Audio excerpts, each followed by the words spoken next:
Put that coffee down. Welcome to Multiple Offers, a real estate show with competing perspectives. Today, we are talking to Jas Takhar, who did over 700 ends last I year. will sell this house today. Thanks for having me on, guys. I'm really excited. It's actually the first time that I've done a podcast with three co-hosts, so I'm really excited about that. Probably just alone in this COVID lockdown time, I've done about 20 to 30 podcasts. But again, the first time I've done one with three co-hosts. Very pumped for that.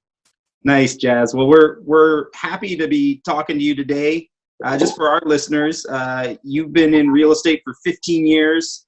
I already said 700 ends last year with a 25-member team. I'm really excited to talk about that because one of our big pet peeves over here is you get a lot of 25-member teams out in our neck of the woods, but they're doing like 2 or 3 deals per team member. Like the numbers are impressive until you do the math, but your team's actually producing, which is pretty awesome. And then I think we're all pretty excited too because you actually interviewed Gary Vee on your podcast. Is that correct? Yeah, so it's actually probably coming up to a year to be exact. We went over to New York and sat in his office and him being who he is. You know, I think the most asked question I get around the interview with Gary is he really like that? Yeah, that and 10 times more in terms of how busy he is. But you really get a sense of him and his team when you're there. And what I mean by that is interview was scheduled for 30 minutes. We probably went to 40. But I spent, I think, about 4 hours in his office, and we'll talk a little bit more about that. But if you, in terms of our team, yeah, there's 25 realtors. For any of your out of province or out of country listeners, I practice in the Greater Toronto area, which is about a 75-kilometer radius, 50-mile radius. And we help people get into their first condo, get into their first home, smart size, meaning like moving up and moving down into a bigger, smaller home. And then about 50% of our business is with investors. Anything from like a pre-construction condo right up to a building with about 25 units. Anything kind of above that we'll introduce you to kind of a team that deals with apartment buildings. So we like to stay in our lane. And I get a lot of calls because of the amount of deals we do and the amount of investors that we deal with asking us to help with a project or a building in Vancouver. And I generally just shy away from that. I like to stay in my lane because I don't know a good street or a bad street in Vancouver or Timbuktu, Saskatchewan, right? Like Toronto, I know. I'm born and raised here. I truly believe that it's one of the safest, not the best places to invest. I truly believe it's one of the safest places to invest because of a lot of the market indicators. What's going on with Toronto right now as far as COVID and how's business changing? Well, look, I mean, actual sales have dropped as of today. I think we're like in the early 20s of April here. 87%. Wow. Sales in the general market of the Greater Toronto area have dropped by 87%. Now, some people might hear that and say, oh my God, my house value just dropped. No, it's why I keep on emphasizing the word sales have dropped by 87%.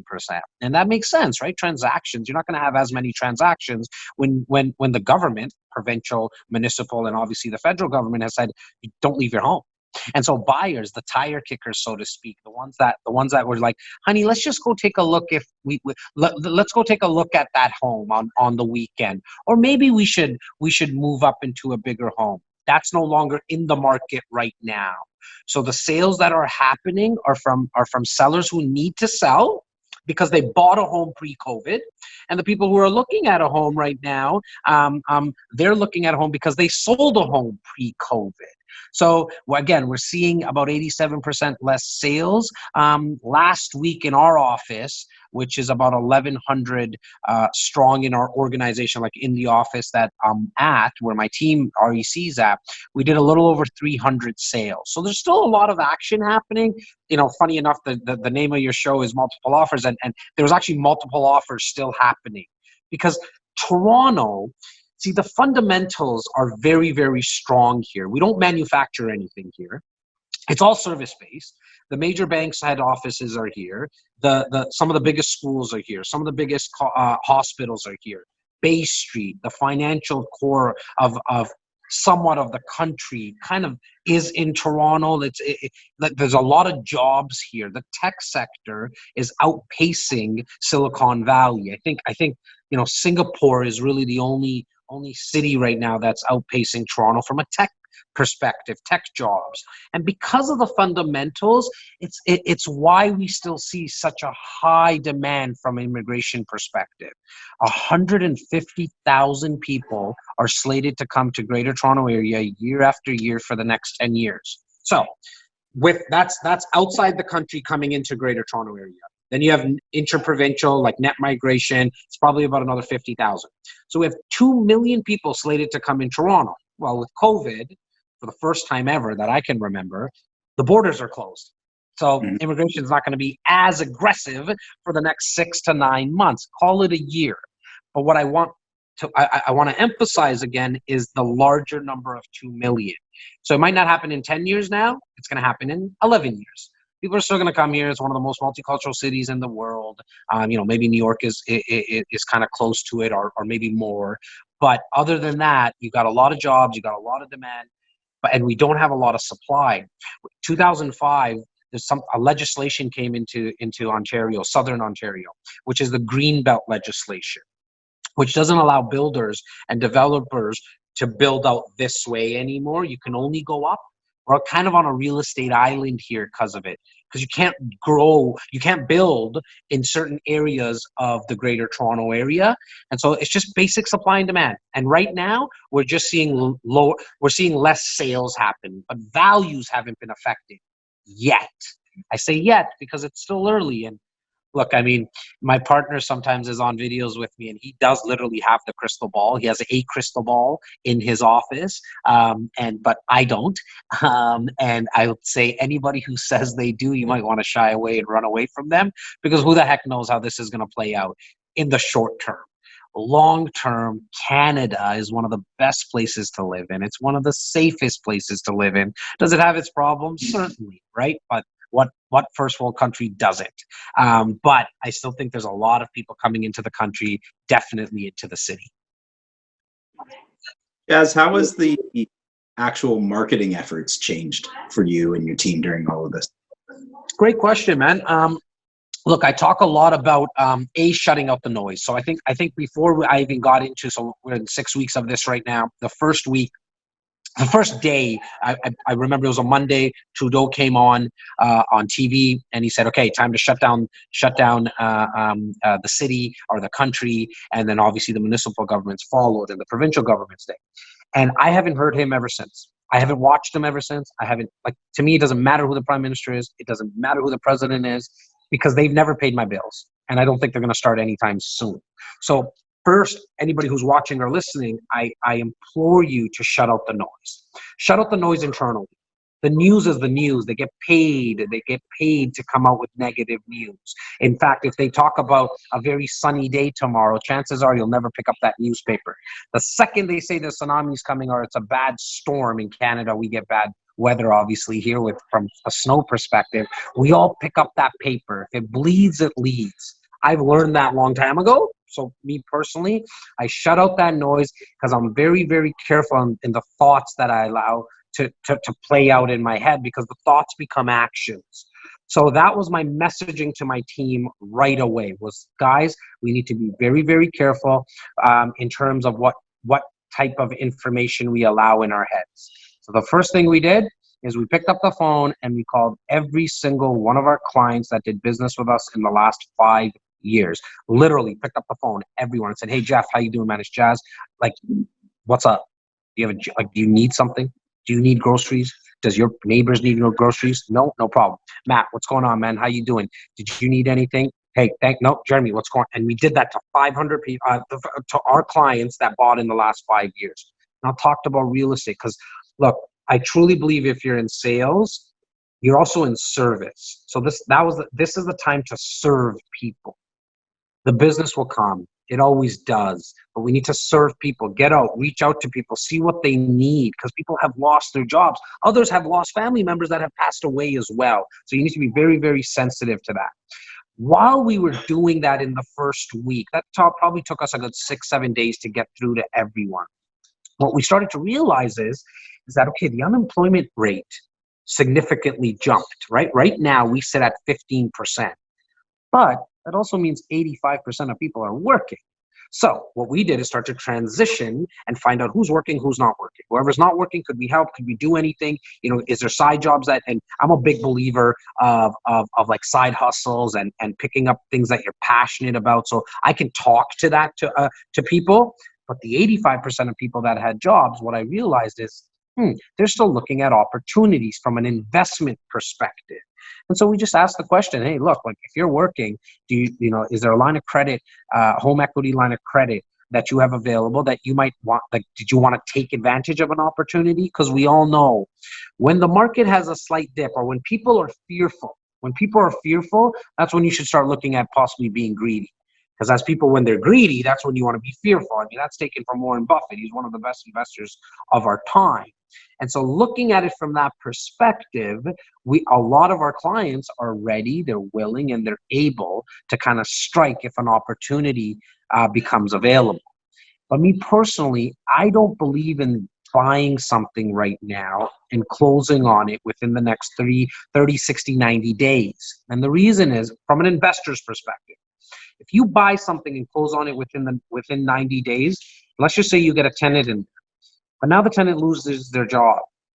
Landlord-tenant board is closed. You can't evict anyone. So why even get involved in that problem?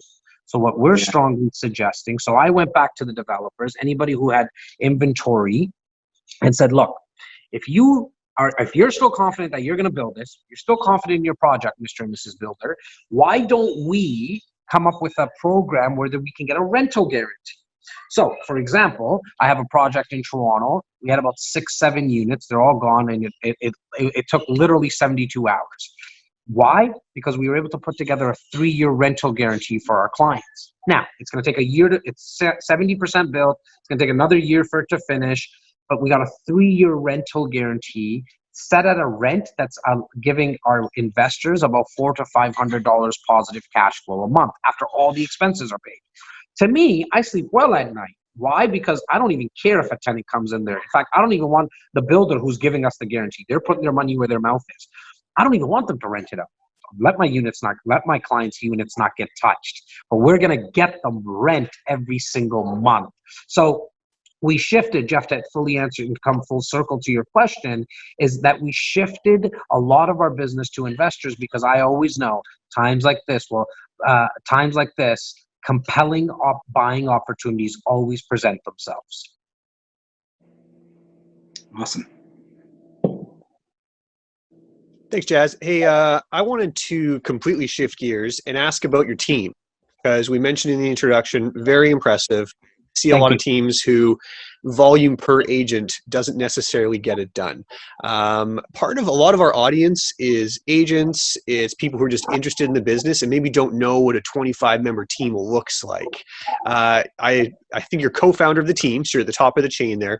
Talk a little bit what it's like managing 25 agents and getting them enough leads, enough business to pull all that together. Well, look, it's a lot of babysitting. No, I'm playing.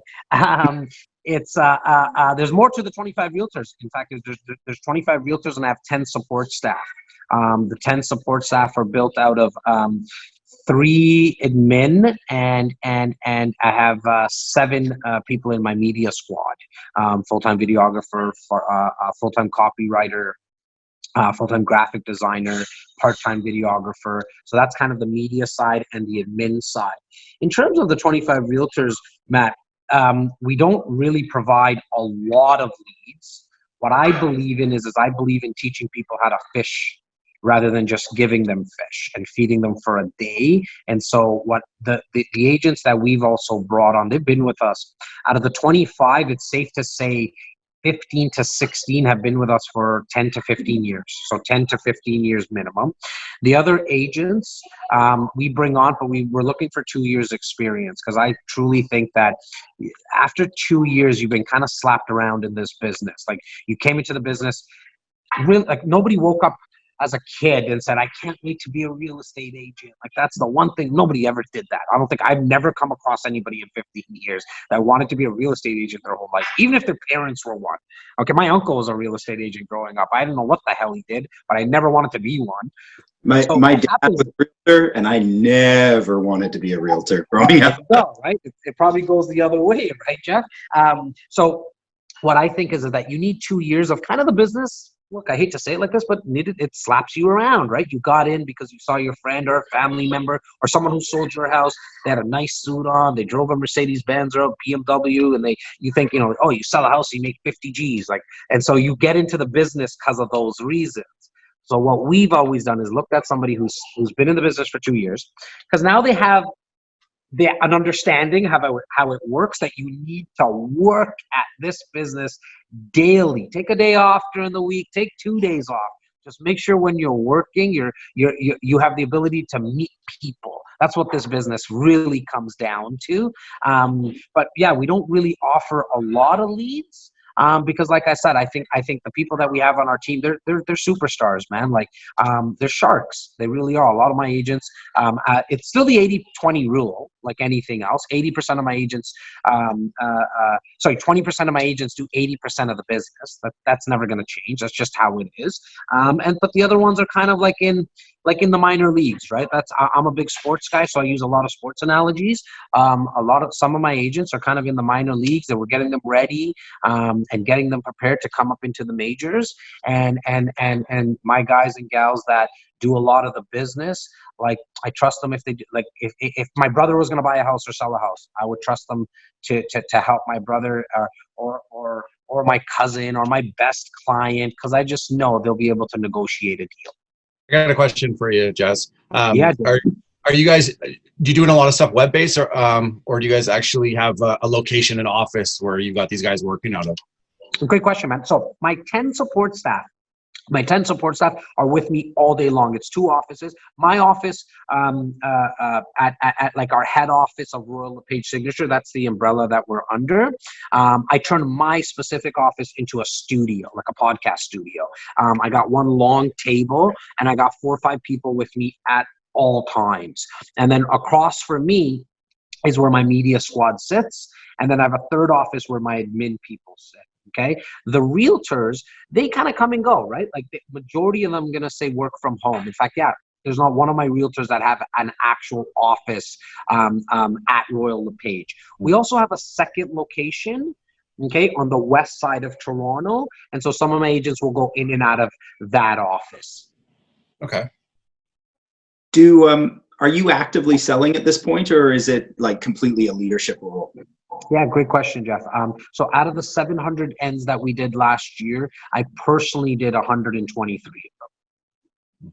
So I'm built with this, right? Like, we talk about the 15 years of real estate, but it's 25 years of sales and service. So I went from, and look, man, I really hope your listeners kind of get an idea who I am from this podcast. But if you don't know, it's I started off as the paper route.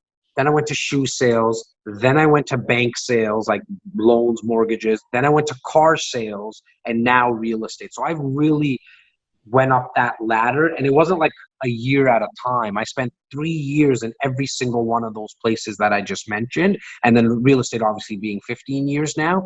So I really kind of understood, right? Like, a lot of people join my team and be like, okay, Jas, give me that blue matrix pill, man. Like, how do you sell? Like, why are you so good? And I'm like, don't sell. They're like, what do you mean? I'm like, it's actually the easiest thing in the world. Make it friggin' easy for people to buy. Get out of your way. Like, I see people like trying to sell something. That's not what everyone's looking for. People are looking to be led in general, in real estate, but generally in life. Generally in life, we just want to be led. And what that means is make it easy for people to buy. So I walk into a home, I don't really do showings or anything anymore. So when I actively sell, I do that from my desk. I only work with investors personally myself. So if somebody wants to buy a house or sell a house and it takes a showing to happen or a listing appointment, I won't do that anymore. That will go to my team. More to your question, Matt, from earlier, I like to sell with a t-shirt.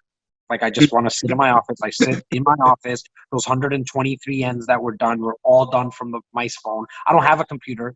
I don't know how it works where you guys are, but we have authenticators to get into MLS. Like you have to No. get the password. Not there yet. No. Okay. So I don't even have one of those. Like I literally do everything from the phone and delegate everything else. But in terms of when I was talking about when I used to do showings, man, like I used to say, Matt and I are gonna go see a home. And before I'd open the door, I'd be like, look, Matt, you're gonna know in the first 3 minutes if this is gonna be the home that you're gonna live in. And do me a favor, it's not my house. So you're not hurting my feelings if you tell me it smells, it sucks, and you want to get out of there. In fact, you're actually saving me a lot of time. You're saving yourself time. We got 7 others lined up.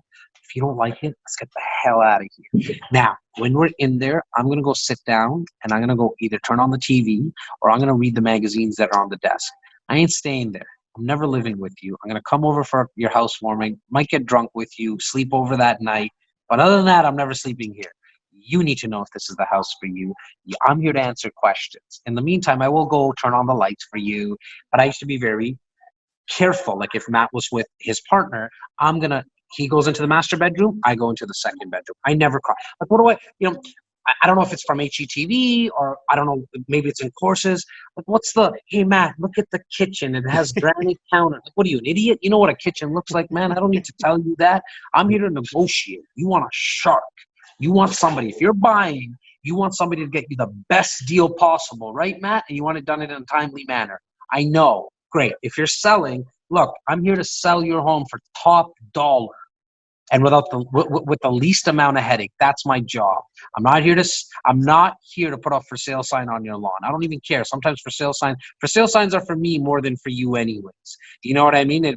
I tell the sellers these things and they would be like, what? Where's this coming from? I just had an agent come by and give me an hour and a half song and dance. And I would ask them, I tell my agents to ask those questions on the phone, like literally ask Jeff on the phone, Jeff, are you thinking of selling? Like, why are you selling? Because if you just want a CMA, I don't need to come over for that, right? Like, I know you just want to know the value of your home. I can give that to you digitally. And some sellers are like, oh my God, I thought I needed to have you in my house just to get that CMA. No, I can give that to you over the phone.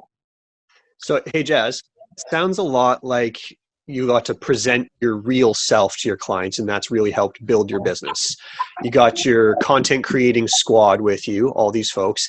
And my curiosity having you on the show today is that, we got people coming out of this pandemic who have to rethink their entire business, not just in real estate. All sorts of small businesses are struggling. And what would you share with them where they're starting? They don't have a media squad. It's just them. And they want to get their true selves out there and attract people to really understand what their business is all about, bring in new business.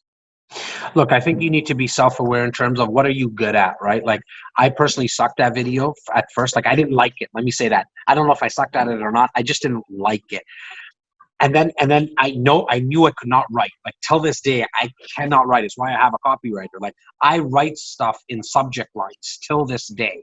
Like if you ask me to write a corporate long email, it's not happening. It will never happen. I like even when Jeff emailed me earlier in terms of the timing, I was like, I think I gave you like 2 words. Like I can't do this time, I can do this time. Like it's really quick. I need to get on the phone. So what I realized was, okay, look, I'm good at, like I can speak in headsets. I can speak on the phone. I did, I mentioned CIBC at the bank for 3 years. I was in their telephone banking. So if Matt wanted to do banking on the telephone, I would pick up the phone and say, how can I help you? So I learned that skill pretty early. So when I heard podcasts, I was like, whoa, I just get to record in a mic and nobody needs to see me. All right. And I do it for free. And I get to kind of go out to the world. That was what started all of this. I learned after, okay, I really love the camera. In fact, what's bothering me about COVID right now is the fact that I don't have 2 videographers around me. I really like it. I like playing with it. I like the fact that I'm animated. You know what I mean? I have markers in my hand because I'm writing stuff as I'm speaking to you guys for later on content that I'll probably use. What stuck well. But so first and foremost, figure out what you're natural at. What's gonna What's going to remove the friction from you producing content? So, i.e., if you can't get over video, because there's this big push that video is everything. Look, there's a lot that you can do with video. And video is great because you can extract audio from it. You can produce a lot of content with one piece. But don't think video is the only way people learn or consume content. Podcasts 2 years ago, only 17% of people, this American stat, 17% of people in America were listening to podcasts. As of today, right now in 2020, 2 years later, we're up to about 61%. And so there's that type of medium. And then there's a great site, medium.com, which is the place that bloggers go. 150 million people a month go read blogs on medium.com. So you know that if you're a writer, you got a place, you got somewhere where you can speak. So I think it's very important to start there, Matt. Find out what you're going to become, like what you're comfortable with, and then speak. Just get out there. And if your business is insurance, don't get all stuck about speaking about insurance. Speak about, like, I'm a Dallas Cowboy fan. Speak about your fan, like the fact that you like the Dallas Cowboys, or obviously we're Raptors peoples, right? Like, talk about the Toronto Raptors. Talk about the Leafs. Talk about whatever, like, talk about the fact that you like gardening. Talk about the fact that you like burgers and pizza. Talk about anything. Just get talking. Start speaking. Because what's going to happen is you're going to connect with people. You're going to, like, I did a podcast with this girl from Saudi Arabia last night. Like, what the heck? Like, what am I doing with speaking with somebody from Saudi Arabia? I don't know. Like, the fact that she saw my content somewhere, she wanted to talk to me about real estate in Toronto, right? I'm talking to you guys. We've never met before. Who knows what's going to happen with our relationship and our friendship now, right? And so get talking. You don't need anyone. So, as you know, Matt, a lot of people say that, okay, Jas, you have a team now. There's the phone. You'll get shocked the amount of stuff that you can do with your phone. And then there's hacks, right? You'll find them as you go. Like, for example, I have 2 interns. One intern of mine is a cartoonist. I just want to start producing more content through cartoons because my kids like it. And so she does it for free. She's in school. Here we have like the Ontario College of Arts and Design. It's a big college just for graphic designers and cartoonists and animators. And so she wants to build a portfolio. I said, look, I think I can bring you some value. Life lessons. You're going to work around a sick team. We have a lot of fun. We razz each other, but we're much older than you are. So I think you can learn. It's how I learned a lot. I don't have a formal education. And so I said, you're going to be able to learn a lot. Plus you're going to, whatever you do, use it as your portfolio. And when you're ready to get a job, I will give you the best reference you've ever got before. She's doing that for free. She's going to end up, like, she knows it. She's so good that she's going to get a part-time job coming up with me. And then if she wants to stick around, she's going to get a full-time job. But anybody who wants to produce content, you can go get an intern. There's videographers, wedding photographers, and videographers. Well, guess what they're doing right now? Not much. They're twiddling their thumbs as well. You know what I mean? Where they would have charged $100 an hour for something, they're probably charging $50 an hour. They're looking, they need a job. You're helping another. It's a win-win, right? You're supporting them as well when they need some cash as well, but they'll be willing to edit and post-produce videos for you. It's not as expensive as you think. However, I can tell you my most engaging content, and I laugh with my team, is the non-produced stuff, because the authenticity comes across, right? And so you said, Matt, like, just coming and be yourself.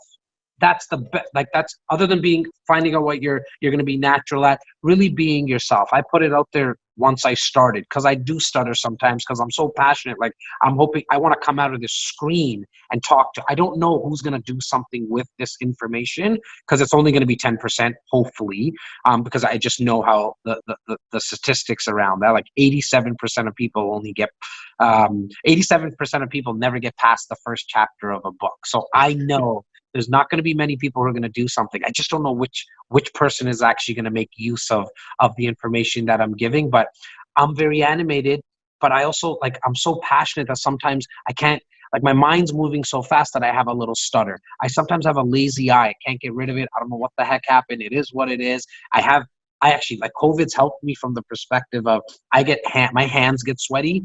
Has nothing to do with nervousness. Like, I can't hold, my wife won't hold my hand some days. Like, I'm not nervous around my wife. She's been with me for 20 years. There's some type of gland in my hand that produces a lot of sweat. I don't like shaking hands. Things like, I put that shit out there the day that I started, because now I knew like, okay, there's not much that you can say about me now. Jas, before we wrap up, I just wanted to ask, so you're at this point, you built this big team, it's going very, very well. If an agent was coming to you and talking about like what would your answer be to the question of, well, how do I know if I should be a team leader? How do I know if I should start a team? Because I think there's a lot of agents who maybe are great producers but aren't great leaders. There's a lot of people who start teams and it doesn't work out. Like, I can't tell you how many agents I know who started a team and then went back to just being an individual agent. Yeah, look, I think any agent that starts in this business, really the first thing that you should really do is get an assistant. So now you already built a team. If you know it or not, it's just not a team of realtors, but you need an assistant. That's the first job. And I know somebody listening right now is like, dude, I just got my license yesterday. I haven't done a deal. Like, I just literally got my license yesterday, and you're telling me to get an assistant? Yeah, you can't, because I know you're thinking that you can't afford one. You can afford not to get one. You have to have an assistant because you need to delegate, do the high producing activities, meet people, help them buy, sell, and invest in a house. Everything else in between should be done by somebody else. Oh, Here. you are preaching, my friend. These two guys can attest. I went no assistant for, 2 months this year? And I thought my head was going to explode. It just doesn't happen. Like, it cannot happen if you try to do this. In fact, I can tell you, watching people's businesses, realtors, for the last 15 years, I think the most somebody can do on their own as a realtor is 25 to 30 ends. I think that's kind of like, after, you're not going to be able to get to the 50 to 60 by yourself. It's just time. There's too much to do when you're doing that many deals. In terms of if you should or shouldn't start a team, if you're gonna, here's the way that I would look at it, right? If you're starting a team from an ego perspective, I'd probably say just don't do it. Like, don't do it. Understand that by having a team, you're now, like, right now, my biggest concern during the pandemic, once we shut everything down, was never me. I put enough weight. I put enough money away. I'm going to weather this storm. I'm going to be perfectly fine. My wife might not be able to get the organic strawberries that she gets for the kids. Like, kids, sorry, man, you ain't going to eat organic strawberries for a little bit. You're going to eat the strawberries that, daddy used to eat. I never even had strawberries. My parents didn't even get that stuff. So they're going to be fine. It was my support staff. I was like, I got to make sure these guys are paid. So I cut back on more things. You're going to have to realize as a team lead that it's not about you anymore. It's about them. If, like, you'll know, man, like, you got to look at yourself in the mirror. If you're built for that, then do it. I think you should do it. It's the best. Like, I don't even want to do this by myself. It's boring for me. In fact, even during this time, because we're physically together so often, my 10 support staff, that I have 2 virtual offices set up. So I said to you that I have my office physically, and then I have 4 or 5 people around me. Then I have the media squad across the hall. So what I did is I set up 2 virtual offices. All it is a Zoom link that goes from 9 a.m. to 6 p.m., 2 of them. And I just jump back and forth from those. So I'm going to get off this podcast with you. I'm going to go in there. And I'm going to talk about whatever we needed to get done today. So for 8 hours, 9 hours, it's the next best thing. We're kind of still working together, coming up with ideas. Awesome. Well, hey, thank you so much for joining us today. If people want to get a hold of you, what's the best way to reach you? I think you just go to jastakhar.ca. That's going to be the best way. It's JASTAKHAR.ca. And you can choose the platform and how you want to consume my content. There's links to my YouTube, links to the podcast, links to the blog, Instagram, all the socials and all that.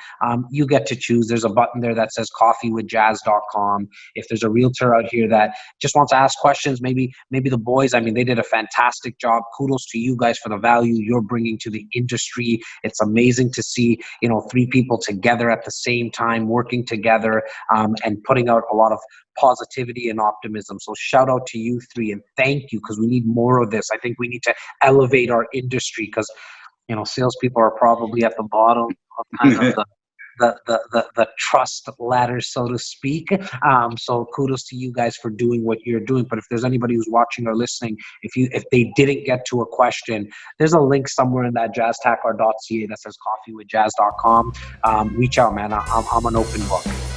Awesome. Thank you very much. And if you guys want to get a hold of Matt or Jair, you can reach them at thenewwestguys.com. If you want to get a hold of me, Jeff, I'm at realestatenewwest.com. Thanks for listening. Thanks, Jazz. Thanks, guys. Thanks, guys.